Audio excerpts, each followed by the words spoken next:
Well, for the past few weeks, we've been talking about letting go. And so far, we've covered fear, guilt and blame, shame, and grief. And if you've missed any of those and you'd like to listen, that you can do so by going to almcyberchurch.org and clicking the sermon audio archives link. And today I'd like for us to continue talking about letting go, part 5, lies. Psalm chapter 51 and verse 6 says this: "You desire truth in the innermost parts, and you make me aware of wisdom in the sacred inner place." Now, most of us have heard, probably even before we started going to Sunday school as a kid, that we should never tell a lie because all liars have their part in the lake of fire. But an outward lie is kind of like maggots on the ground. They wouldn't be there if there wasn't something rotting underneath, would they? Now, I don't mean to get all melodramatic here with that example, but compulsive lying is just a symptom of inner deceit. And let's go even further than that. A life not lived true to your callings and in line with the nature of God is a symptom of inner deceit. Here's a little example that hopefully will help to make this a little more clear.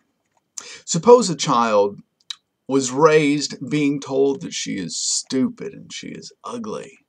And let's suppose that she has a healthy, intelligent mind and an attractive appearance. On the level of form, the words spoken of her are obviously lies, and the ones speaking them might think they're true. After all, most people believe whatever their minds think, whatever their minds tell them. But in the earthly realm, these words are untrue.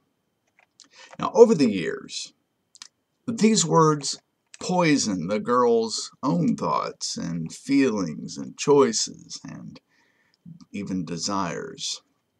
They were not her words, but they became a part of her mind and of the self her mind created, the self she believes she is. So without knowing it, she is owning the lies. And because she is dwelling in that deceit, and in the deceit of thinking that's who she is, she does not live and does not dwell in truth. But by truth, I don't mean saying the right things. Instead, by truth, I mean the fullness of the realization of the true nature of life, of love, and of purpose. Now, maybe she thinks her purpose is career or marriage or motherhood, or to be abused or to be unloved or to be cheated on or to be alone. Here's another example. As a child, his parents told him that he was very handsome, he was highly intelligent, and that he would succeed in whatever he chose to do. Now, on the surface, these affirmations sound really good, right? But let's follow him for a while. When he says I or me, to what or to whom or who or what is he referring? To that which is eternal? That which is not of this earth? Or when he says me, is he referring to something which is earthly and something which is passing away? The accumulation of personal history, the earthly story, the temporary circumstances, the earthly desires, the conceptual me. All of these things are of this earth, and all of these things are passing away. Wood, hay, and stubble. And the feeling that these things are solid is just an illusion.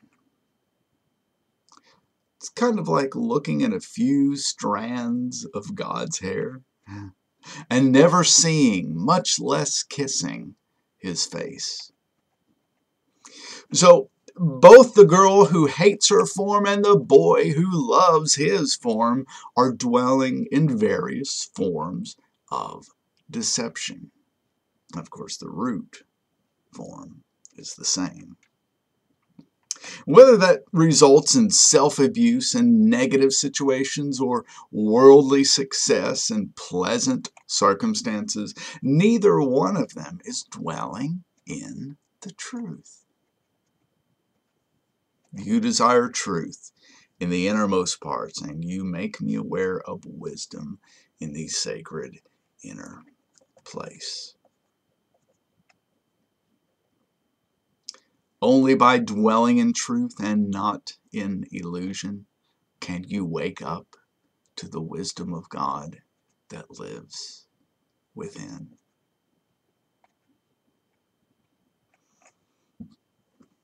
Proverbs chapter 11 and verse 3. The integrity of the upright will guide them, but the distortions of those who dwell in deceit will destroy them. Now, that word that's translated integrity includes rightness, straightforwardness, and honesty. It is intimately connected with truth. But the distortions of those who dwell in deceit will destroy them. Let me ask you this. Do we cling to the familiar? Are we attached to what the mind says is real and right? Or are we okay with finding out that we have been wrong? Now, of course, most of us are probably convinced that we are mature enough to admit when we're wrong. But of course, that is only when the mind realizes it was wrong. If it doesn't realize that it was wrong, then we cling to what it thinks. My mind is right, unless it discovers it was wrong, in which case, when it tells me it was wrong, I believe that it is right in thinking it was wrong. So, it's still right, right? The integrity of the upright will guide them, but the distortions of those who dwell in deceit will destroy them. Revelation chapter 21 and verse 8 says this, but the fearful, the disbelieving, the hateful, the murderers, the sexually immoral, the sorcerers, those who serve forms or idols, and all who dwell in deceit shall have their part in the lake of consuming fire and brimstone, which is the second death. Now that's kind of interesting that it starts with the fearful. Of course, fear is the opposite of love, so when love is lacking, there is always fear. The level of fear present inside of you can measure the level of love. Dwell in love, and the fear fades away. So this could start by addressing the unloving. It could, but it doesn't. You see, most of us believe that we are fairly loving, do we not? Just like some of us believe that we really have no fear. But let someone accuse you of being unloving. Does the feeling of defensiveness arise within you? Do you argue or try to prove that they are wrong, that you are loving? If so, what is the purpose of that defensiveness? Defensiveness is the imagined need to protect one's self from harm, is it not? In other words, defensiveness and offense are rooted in fear, and fear of that imagined threat to the false self. And that fear is just a symptom of deception. To most of us, the self-image is real, and the self that self-image claims to define is also real. They are real, just as real as a work of fiction, or a vivid dream, or a vapor, which is here for a moment and then vanishes away. So fear is a symptom of not dwelling in love, and not dwelling in love is a result of dwelling in deception or lies. And not the deception that is called false doctrine. False doctrine has power only if it takes your attention away from direct realization of that which is beyond belief. Let me say that again. That was a mouthful. False doctrine has power only if it takes your attention away from direct realization of that which is beyond belief. But if you don't believe the false doctrines, then they tend to lose their power over you. And if you don't believe your beliefs, then it doesn't matter whether they end up being right or wrong. Don't believe me? Good. Just consider for yourself whether you can honestly be certain that everything you believe is 100% true. Can you be certain that everything you believe is true? Well, that in itself would be a lie. If you believe in your beliefs, then it's pretty certain you're dwelling in some level of deception, because believing in what you believe is deception in and of itself.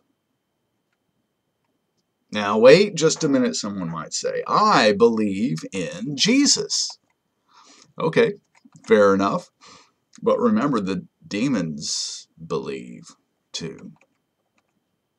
But God so loved the world that he gave his only begotten Son, so that whoever believes in him shall not perish, but will have everlasting life. Different word. Unfortunately, it's translated as believe. What saves us is grace, which comes from God, through faith, which comes from God. Not just a mental belief which can come from anywhere, but a trusting, a relying on. Is that too scary to even consider? Quite possibly so, for many of us. But that's just, that scariness is just an indicator light that shows you that you're still dwelling in fear, which is caused by dwelling in deception. Where there is fear, something is blocking you from fully dwelling in love, dwelling in God. And that something is rooted in deception. Well, today, the invitation is to let go of the lies. Your mind still believes things that aren't quite right, but if you don't believe in what your mind says is true, then it doesn't matter if your mind comes to the right conclusion or not. because it undoubtedly, at least at times, will not. Because you will not be holding on to lies. And when you fully let go, there's no reason to hold on to the truth. Instead of holding on to it, you will dwell in it. Just like a fish doesn't have to hold on to water, or you and I do not have to hold on to air in order to breathe.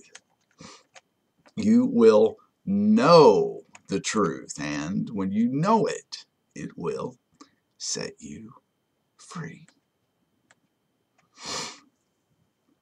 And that's not a knowing in the head, but it's a deeper knowing that goes far beyond the mind's ability to know or to comprehend. So it doesn't depend upon your level of mental intelligence. Instead, just like the sun helps flowers to grow and enables the grass and the trees to become beautifully green, so the truth is known in the presence of love. The clouds come and go, but the sunlight does not come from the clouds. Now, of course, the rain is delivered by the clouds. The water is warmed by the heat of the sun, and it becomes clouds that are carried by the wind to water the earth. Without the sun, there would be no clouds, no clouds, no flowers, no trees, no rain. And without love, there would be no mind, no thoughts, no imaginary self, no silence, no stillness, no knowing, no waking up to the fleeting nature of the clouds of form that appear for a moment and then vanish away. And only love remains.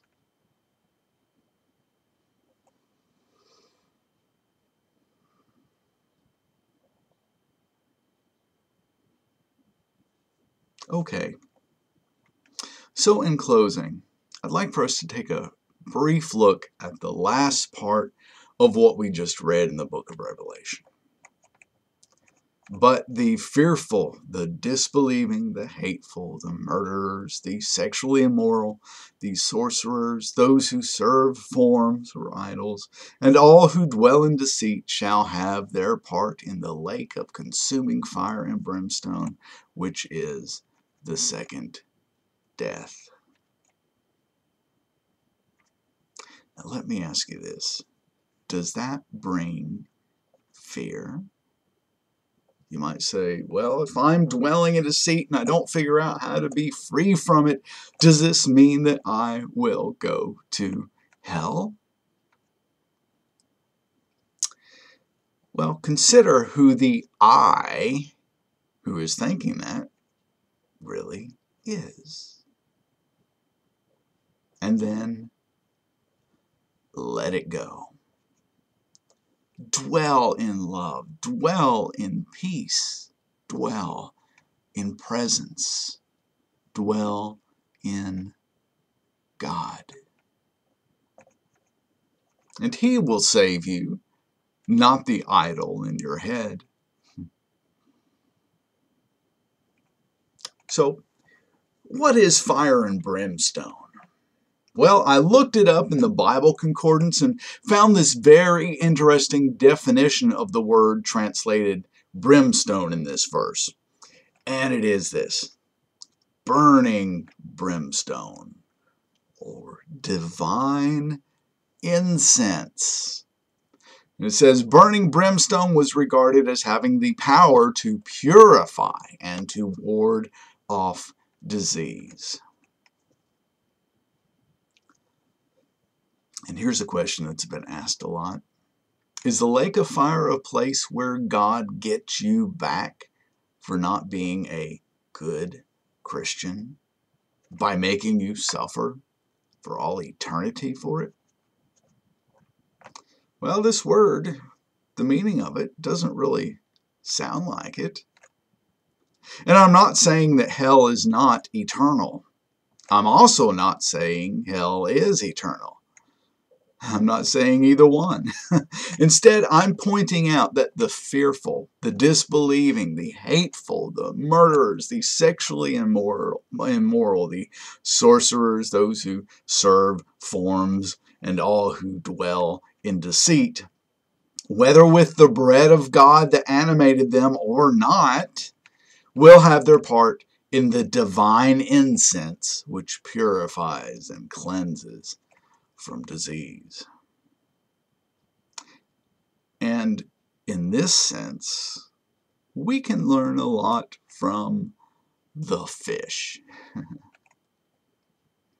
When someone puts a hook on a line, puts a worm or some kind of bait on the hook and throws the bait into the water, the fish is only caught when it becomes attached to the hook, does it not? Well, the deception of identification with form is kind of like that hook.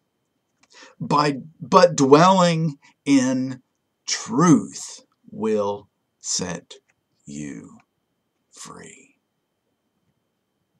You are not the worm. You are not the hook. You are not the fishing line. Let those things go.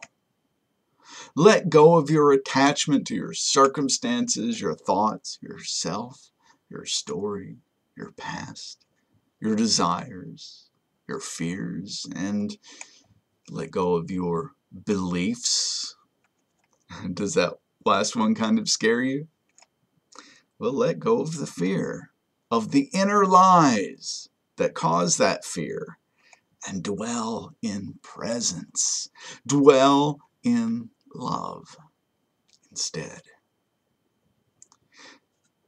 And in that place, in God's temple, with the life and the love that He is, you are free.